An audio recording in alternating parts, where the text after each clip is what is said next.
বিশ্বজুড়ে এখন একটাই প্রশ্ন, কবে শেষ হবে পশ্চিম এশিয়ার এই যুদ্ধ? ইরানকে শেষ করতে কি ব্লুপ্রিন্ট বানিয়েছে আমেরিকা? সত্যিই কি গোটা পৃথিবী জুড়ে তেল আর গ্যাসের সংকট তৈরি হবে?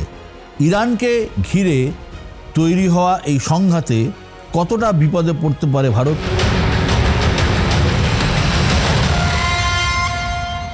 প্রায় 2 সপ্তাহ ধরে উত্তপ্ত পশ্চিম এশিয়া। আমেরিকা এবং ইসরায়েল মিলে আক্রমণ করেছে ইরানে।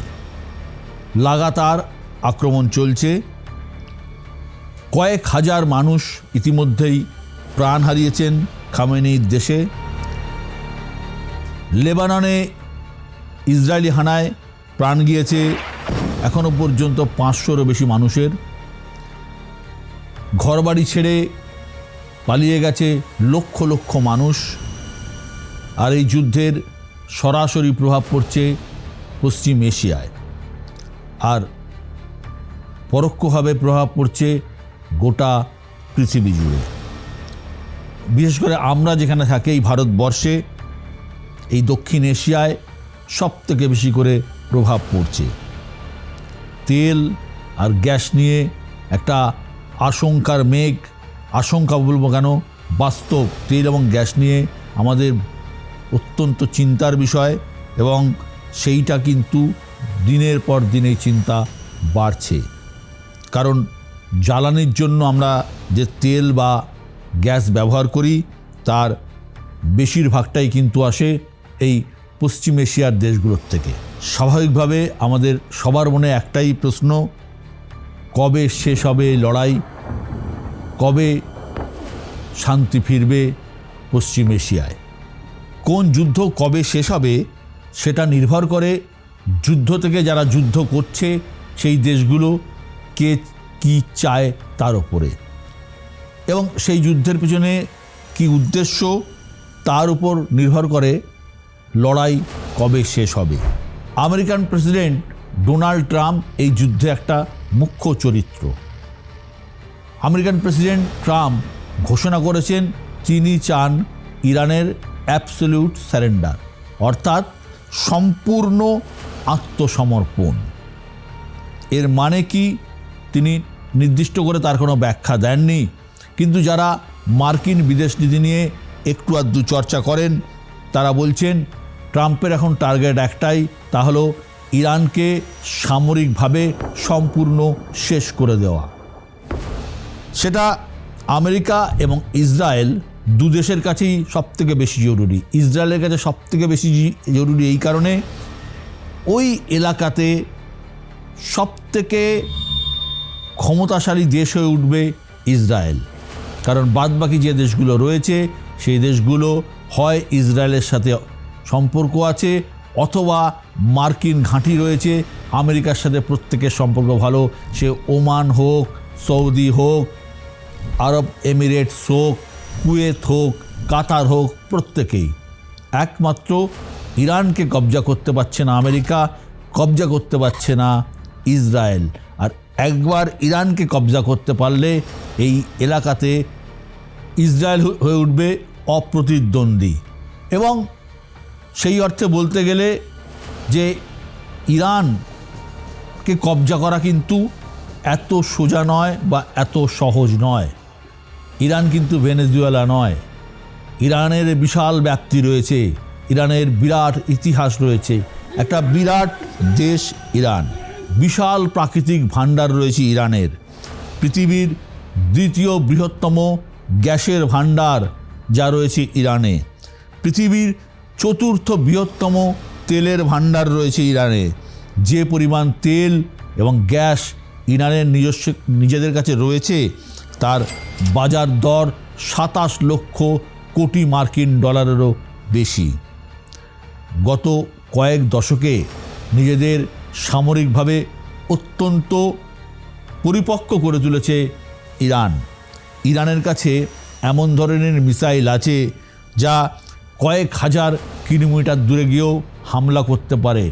আর এটা তো অত্যন্ত স্বাভাবিক, কারণ আমরা জানি ইরানের সভ্যতা একটা অত্যন্ত সুপ্রাচীন সভ্যতা, হাজার বছরেরও পুরনো সভ্যতা, এবং ইরান এত বড় একটা দেশ, সুতরাং এবং ইরানিরা যথেষ্ট বুদ্ধিমান এবং মানে টেকনোলজি তারা অনেকটাই এগিয়ে। ইরানের কাছে শুধু মিসাইল নেই, ইরানের কাছে কিন্তু অত্যাধুনিক ড্রোনও রয়েছে, উন্নত মানের সামরিক প্রযুক্তি রয়েছে, যা ইরান কিছুটা চায়নাও সাহায্য করেছে।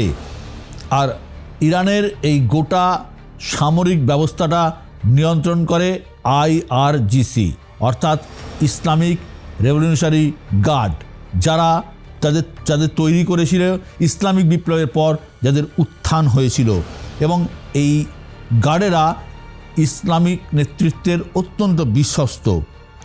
এছাড়াও ইরানের কাছে সামরিক বাহিনী তো রয়েছেই, গার্ড রয়েছে, IRGC রয়েছে।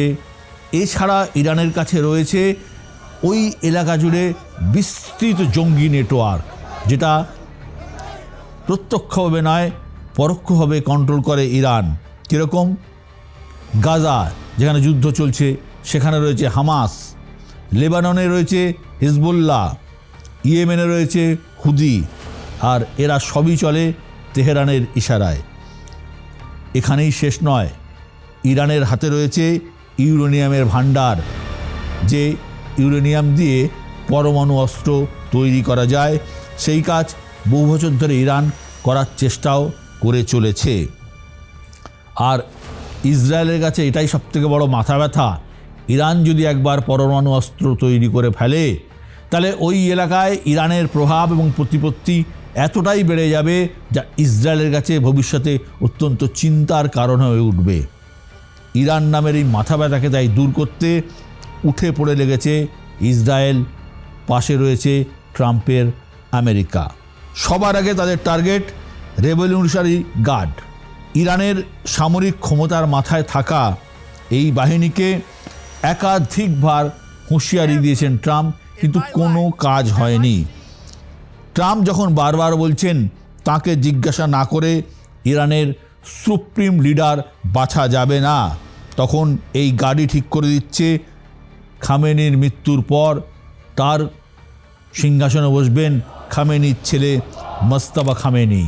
অর্থাৎ এই গার্ড, এই সেনাবাহিনী ইরানের নেতৃত্ব সরাসরি চ্যালেঞ্জ জানাচ্ছে আমেরিকাকে, এবং মোজতবা খামেনিকে তারা বসিয়ে দিয়েছে, এবং বসিয়ে দিয়ে তারা আমেরিকাকে স্পষ্ট বলে জানিয়েছে বা এটাও গোটা পৃথিবীকে দেখিয়ে দিয়েছে যে তারা কোনোভাবে ট্রাম্পের কাছে মাথা নত করবে না। এবং এই গার্ডরা এতটাই শক্তিশালী যে খামেনিকে বসানোর পর, এই খামেনিকে শুনেছি যে যিনি মারা গেছেন সেই আয়াতুল্লাহ খামেনি খুব একটা তার উত্তরসূরি হিসেবে চিহ্নিত করে যাননি, তা সত্ত্বেও তার পরিবারকে একজনকে বসিয়ে দিয়ে গোটা পৃথিবী এবং গোটা আমেরিকার কাছে একটা বার্তা পাঠালো ইরানের বর্তমান শাসকরা। আমরা যদি একটু পিছিয়ে যাই তাহলে ইরানে একসময় শাহের শাসন ছিল, একসময় ইরানে রাজতন্ত্র ছিল, সেই সময় ইরান ছিল অনেকটা মুক্তমনা, অনেকটা উদার।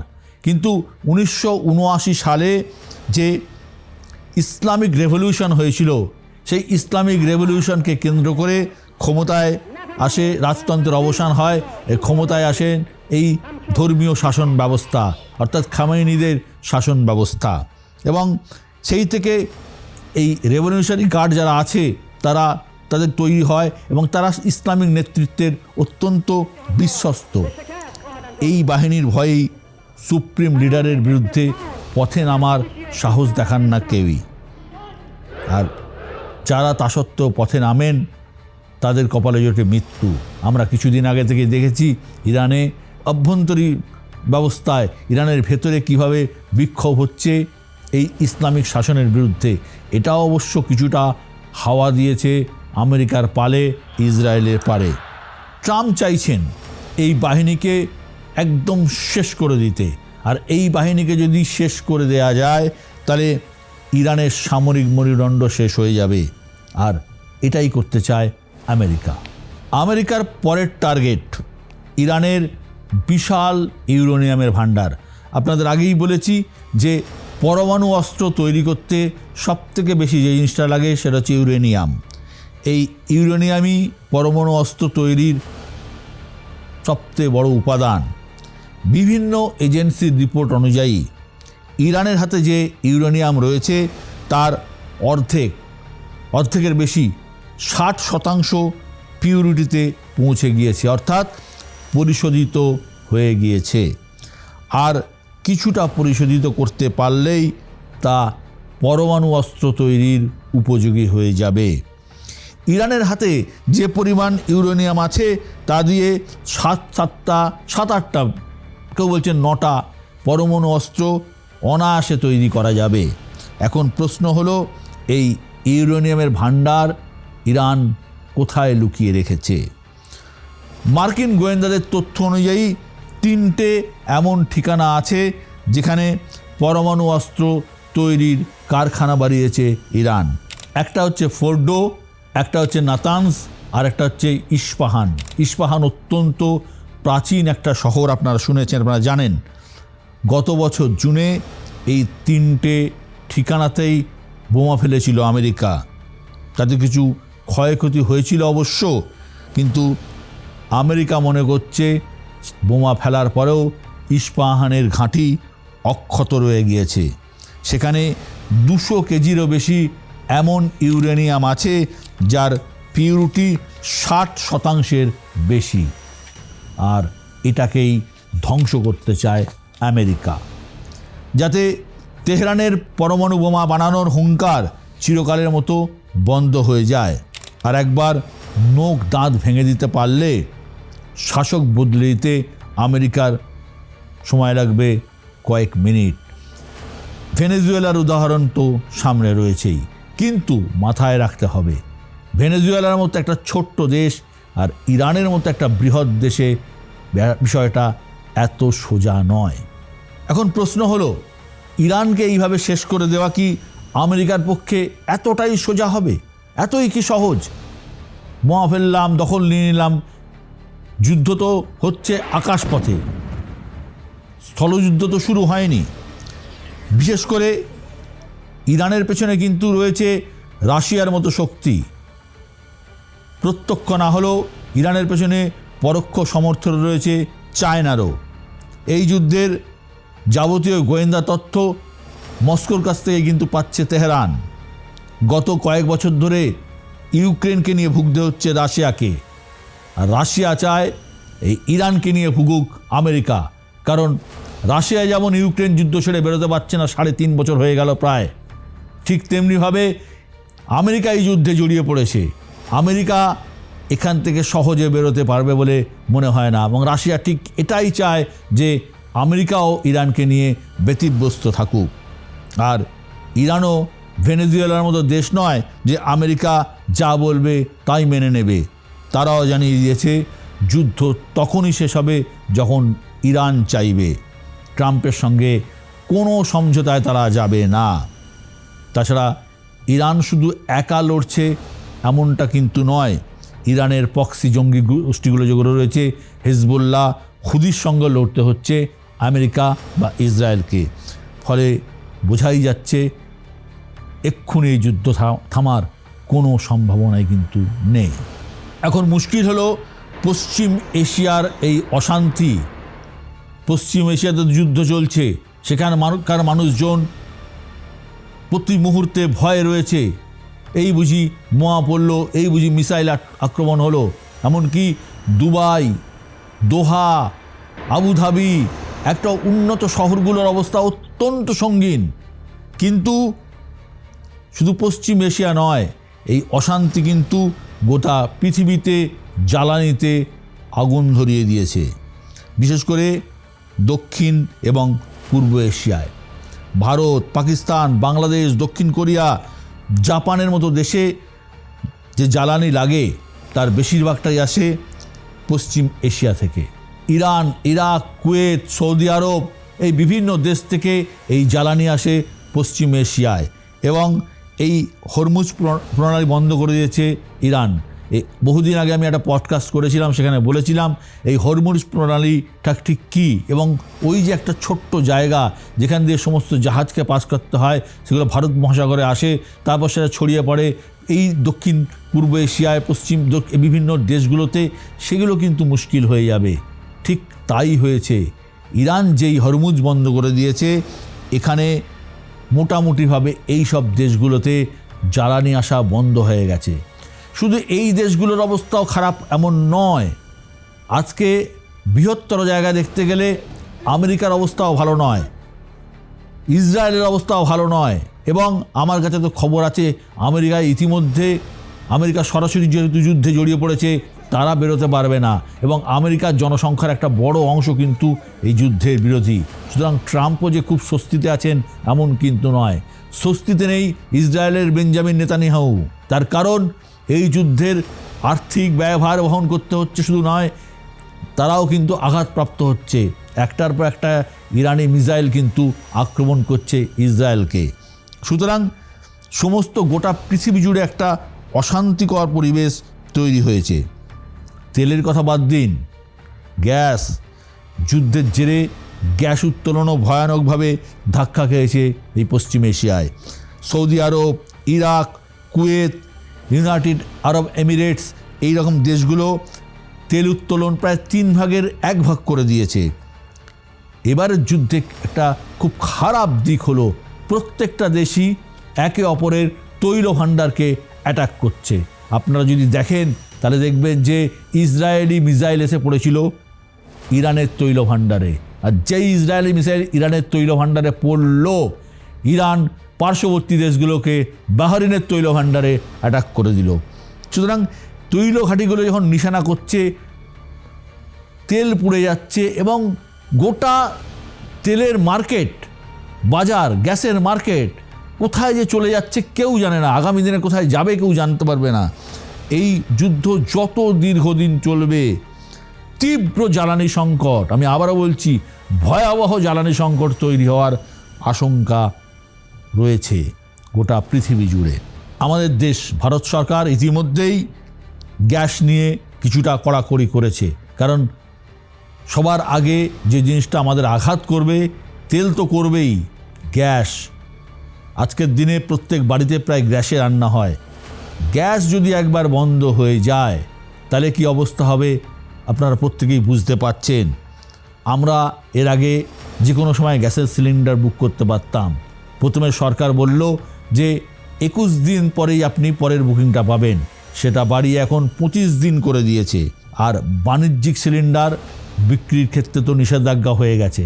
সুতরাং রেস্টুরেন্ট, হোটেল, বিভিন্ন ছোট ছোট ব্যবসা চালানো অত্যন্ত মুশকিল, এবং আগামী দিনে পরিস্থিতি কোন দিকে যাবে কেউই জানে না।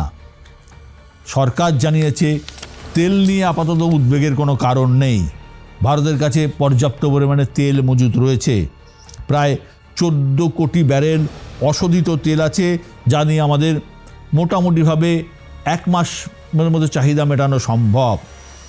শোধিত এবং অশোধিত অর্থাৎ শোধন করা এবং অশোধন করা তেল প্রায় 50 দিনের মতো রয়েছে, ধরে নিলাম আজকের দিন থেকে। শুধু তাই নয়, ভারত চাইলে প্রায় 74 দিনের মতো তেল মজুত করে রাখতে পারে, সেই ব্যবস্থাও ভারতের আছে। কিন্তু গ্যাসের কি হবে? গ্যাসের অবস্থা কিন্তু খুবই খারাপ, এবং সেই সংকট কিন্তু তীব্র থেকে তীব্রতর আকার নিতে পারে।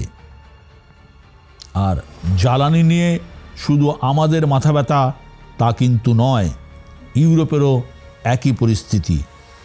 একাধিক দেশ তেল এবং গ্যাসের ওপর নিষেধাজ্ঞা চাপিয়েছে।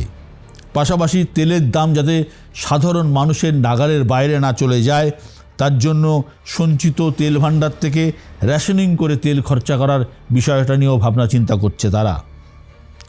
কিন্তু প্রশ্ন যেটা হচ্ছে সেটা হচ্ছে কতদিন? শিল্প, কলকারখানা, গাড়ি, বিমান, জাহাজ, পণ্য পরিবহন, কোথা থেকে আসবে এই তেল? আর এগুলো চালাতে গেলে তো জ্বালানির দরকার। জ্বালানিতে যদি ভাটা পড়ে সব থেমে যাবে। কিন্তু যুদ্ধ না থামলে পরিস্থিতির বদলের কোনো সম্ভাবনাই নেই।